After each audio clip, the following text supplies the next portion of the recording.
Welcome to A&B Horror Movies. I'm Aaron, and I'm very excited to be joined today by Racheal Cain. Racheal, welcome. Thank you for having me. Yes, absolutely. I'm so excited to chat with you today about your brand new film, Somnium. I saw you're now hiring sound up front. Looking for a job, and I'd take anything at this point. This position has been a bit of a nightmare to fill. We call it our sleep sitter. Sleep sitter?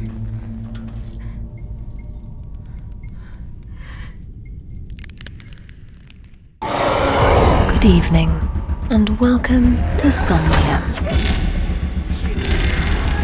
We understand this process might feel uncomfortable, but rest assured, our team of professionals have you well on your way to a beautiful transformation. Please let me go! Lie back, relax into a sleeping position, and allow us to make your wildest dreams come true. Welcome to Somnium. Yeah. Congratulations on your new sci-fi horror thriller. Thank I've you. watched it twice now, and I think it's fantastic. I love the premise. I love everything about it. My gosh, it's about a sleep clinic where they promise to make your dreams come true. And let's just say there are some dire consequences. And I'm going to leave it at that. No spoilers, no spoilers here. So you wrote and directed this film. Like I said, congratulations. I think it's fantastic, and I can't wait to chat with you about it today. So let's see. My very first question for you is, what was the inspiration for Somnium? I understand you've been working on this for a number of years. How did the idea come about and bring us to where we are now with your final film getting released? Ooh, sure. Yes, it has been a journey to say the least. But I always like to tell the story. So when I was a kid, my dad made a sensory deprivation tank in our garage out of fiberglass. Oh, He like a construction worker and he built one in our garage. So it's always been around me. So it's hard to say like where this exactly came from. But so yeah, I grew up with a sensory deprivation tank that I could float in. I don't know how safe it was, but but mm, and then I always made movies. I love movies, and I went to film school, had my first heartbreak, and in 2018, yeah, I had written these flashback scenes that kind of function on their own, and I went and just filmed those because I wanted to shoot something because this is my first feature, and hmm. then I was shopping using those scenes to shop the project to get the rest of the financing. And honestly, the whole story changed around those flashbacks in that 4-year period. Yes. I had some profound spiritual experience using with the help of Oh, some psychedelics. oh my gosh. That Okay. fully changed the story, and it just hit me one day. I was like, oh my gosh, she works in this clinic, duh. She works in this clinic that can make Hmm. people's realities their wildest dreams. And yeah, it really just kind of hit me one day. And fortunately, the flashbacks still work on their own, but the whole movie kind of changed around them, which was a really interesting way of writing. Yes, Um, yes. yeah, I love that. Yeah. Go ahead.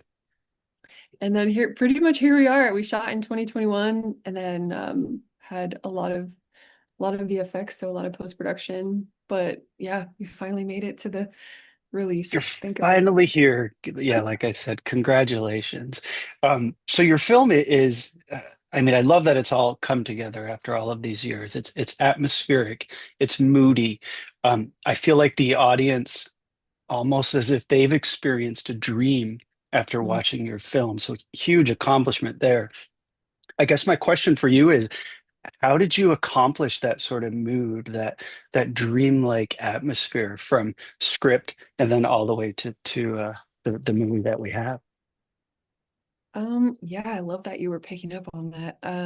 I did always wanted to feel dreamlike. A big, huge initial visual inspiration for me was the sunset. I lived in LA at the time, and I would write looking over downtown, and so the sun would be setting, and there's all these pinks and blues, but then the lights in downtown would turn on, and um, yeah, that was just like a big inspiration for me visually of these pinks and blues and purples.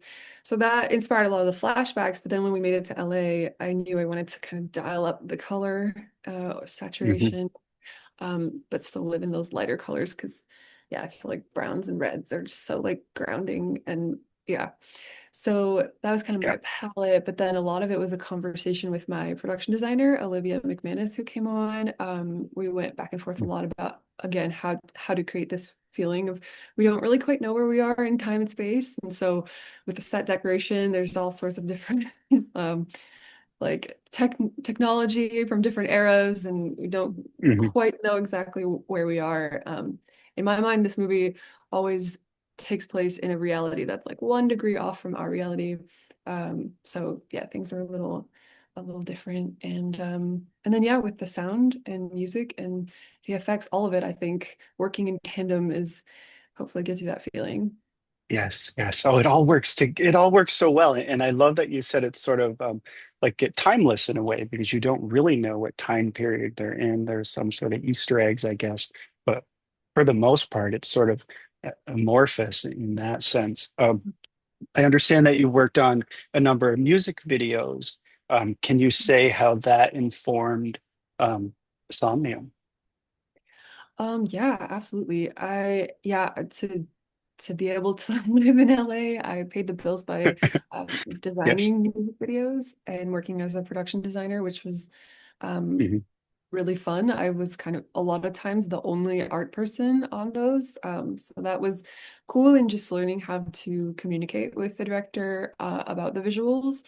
So yeah, it taught me a lot about communication and and then therefore help me communicate with my designer of like what does she need to actually hear from me to be able to read my mind of what I'm um, thinking. Right. And yeah, I'm just such a visual person, so it was always yeah, music videos and the art department. Yeah.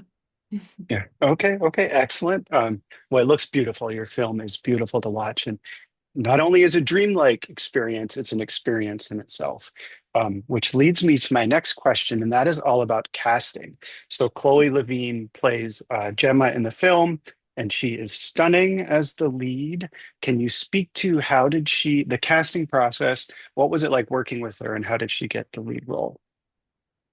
Yeah, she is incredible, and I think if you need any reason to watch this movie, it's just for her performance alone. It like blows me away every time. Probably the reason why I've been able to watch it 800 times is because I can watch her. Yeah, But yeah, she's just a makes genius. sense. Yes. Yeah. Yeah, she just came on through my first casting director, Bess Pfeiffer. She was in love with Chloe and pitched her really strongly, and I had seen her in the OA and the Mhm. Transfiguration, which were both incredible. Um, yeah, and I knew she was game, and then yeah, we connected, we Skyped. It was so long ago, and then met for We had a coffee, and pandemic that happened in the middle, we and it's did. amazing that she stayed on from So beginning to lucky she end. stayed on. I was Yeah. so anxious about that when everything was falling apart. Please don't leave me. I have all these beautiful scenes. Yeah, I got really Well, lucky with the whole cast. yes. Yeah, yes. Some great talent in your film, and it shows. So I do want to talk a little bit about the creature. So we don't Mm. really see a whole lot of the creature. I think in this case, less is more. What you don't see is perhaps even scarier than what you do see. So my question is, for the creature glimpses that we do get, what was it like creating that creature? What was the process to bring that creature to life? Yeah, so the creature was like 98% practical special effects makeup, which was so Okay. fun on set. Made things so much scarier for Chloe. Those reactions were a lot more easy to elicit from her because it was so terrifying. Mhm. Yeah, actually, the first time she saw him in real life was that hallway scene when she turns around and he's standing at the end of the hallway. We snuck him Yeah. on set and planted him there. She had no idea it was going to really be there, and he's just Oh like in my. full makeup, just incredible. But yeah, it was a lot of we shot so much of the creature. I need to release some of the footage one day because it's so cool. But a lot of it was paring it down and pulling it back. And finding that Mm, restraint, like you said, I think your mind can create things that are so much more scary sometimes. And yeah, yeah. just like choosing to let it live in the shadows a lot of the time was a choice for sure because yeah, we had so much incredible stuff. But then I think it really makes that ending so much more impactful. So Yeah, I agree. And if we ever get a physical release, I'm all about physical media. You can add all of that in as special features. Um, yeah. yes, I'll come back to that. I do want to ask you about that, but I also want to say that your film is it's sort of genre bending in a way. You have horror elements, science fiction, drama. Was that always your intention from script to screen to incorporate elements of different types of genre and not and in addition to that you don't spoon feed the audience what it is you want them to think. There's a lot of openness in what in interpreting your film, which I love. Yeah. Thank you. Yeah, I think honestly that was kind of what I wanted to do setting out. My favorite film is Eternal Sunshine, and in that same Yeah. sense, it's such a kind of genre bending experience, and there's so many different elements and working together. And I thought setting out in 2012, I was like, what if Eternal Sunshine were like really scary, but also like Mm, more of these drama elements too. And yeah, so I did kind of want to play with genre. Yeah. yeah. Yeah. Okay, good. Well, it worked very well, like I said. Do you have a favorite scene or sequence in the film? You said you watched it 800 times. Is there one, is there one that you like the most if you had to choose? Um, yes, I love all of the flashbacks as a whole. I'm really proud of them, and just the performances that they gave are just Mhm. like so beautiful. And then apart from those, the audition scene is one of my favorites. It was a miracle that we pulled that off. She did that in one, we had time for one take. We were at the end of the day, they were like, we're shutting Wow. it down. By the time we had set up the dolly, the floor in this sound studio was so creaky that by the time we got it where we could actually shoot, um, they were like, you get one take and we have to shut it down. And she knocked it out of the freaking park. So yeah. Yeah. Yeah. It's unbelievable that scene. Oh my God, what talent. When I was Yeah. watching it, almost like she like took my breath away. That's fantastic. In one take. That's Yep. impressive. Yep. Well, I'm going to process that for a second. Um, let's see. What would you say? I guess sort of taking it one step further. What would you say you're most proud of with Somnium? Um, what am I, well, that it's finished. That it's finished. You could just say everything. There were so many reasons this movie could have fallen apart and like Mm, was about to fall apart. And I think like the love that held it together and the my cinematographer holding on with me for like 8 years. He's like, Rachel, is this movie ever really happening? I'm like, yes, I promise. And then the cast holding on. I think it was all just because we knew that mhm. it was something pretty cool. And yeah, I think yeah, I'm proud of it. Yeah, no, as you should be, as you should be. Um, would you ever return to Somnium? Would you consider doing a sequel? Too soon to say. Um, Maybe it's too fresh. No, I am insane, but I think I totally would because there's so much potential at this place and it's so ripe Oh, for for like sure. different ways you could take it. And, I, of course, like every artist, I watch it and I just see everything that I would do differently. I like, you just see your flaws and the mistakes and all of that. So it's like, okay, if I have all these things established, like this could be so fun to write something else. Mhm, mhm. So yeah, totally. That would be awesome. Awesome. Well, if it happens, count me in. I'm definitely Yeah. a fan, and I would check it out in a second. I also like to ask, how would you describe your film using other films? So, like Alien meets Predator. Obviously, not those examples, but if you had to pick a Hmm. few, what movies come to mind? You mentioned the what is it? The sensory deprivation tank. What's the Altered Mhm. States movie? If you ever saw that. Altered States is a good one. Total That Recall is a fun oh one. I yeah, just yeah. watched that one on VHS. It's so good. Um, Mhm. yeah, so definitely that with like Eternal Sunshine and then a little like classic horror like Repulsion, or Rosemary's Baby with Yeah. this like strong female lead. and more psychological elements. Yeah. Yes, and then like with Black Mirror elements Hmm. mixed in, maybe even Channel Zero, thinking about some other Hmm. series that really make you think. Yeah. I've sort of a yes, awesome. I've sort of a fun question. What scares you to what scares you the most when it comes to having nightmares of your own? Ooh. Like, do you have a recurring dream? I I have had one experience of sleep paralysis, and that was pretty terrifying. I didn't get the Oh, figure in the room with me, but even still, just thanks. being paralyzed was just absolutely terrifying. But yeah, I Yeah, don't really have a recurring. I don't feel like I dream that often, honestly. It's weird. Believe it or fair enough. not. Fair enough. Yes. Well, that's good. At least, nightmares are never fun. Um, No. so, my next question for you is, how can people watch Somnium? Yeah, it is now available on digital to rent or purchase. So you can buy it on Amazon Prime or Apple TV, Google Play, all the usuals. But yeah, it's available on Yes, digital, so you can watch it in home. You don't have to go to festivals to see it anymore, which is exciting. that's awesome. Very exciting. And do you know if we'll get a physical release? Like I mentioned, I'm all about physical media. Don't know yet. The lips are sealed. I am not allowed to talk, but Okay. keep an eye out. Well, please let me know if it happens because I will definitely get a copy. Um, Aw.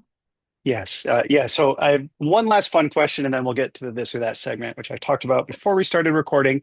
And that is, do you have a favorite film of 2025 so far? Ooh,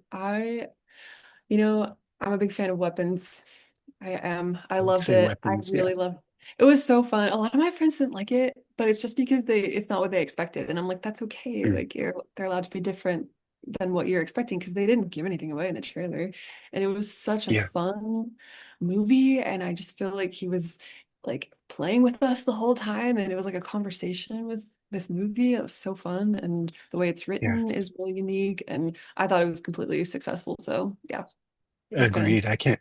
Me too. I can't wait to rewatch. In fact, I would list that one too, the different segments. Aunt Gladys alone is wow. Um, So good. excellent choice. So good. Yes, yes.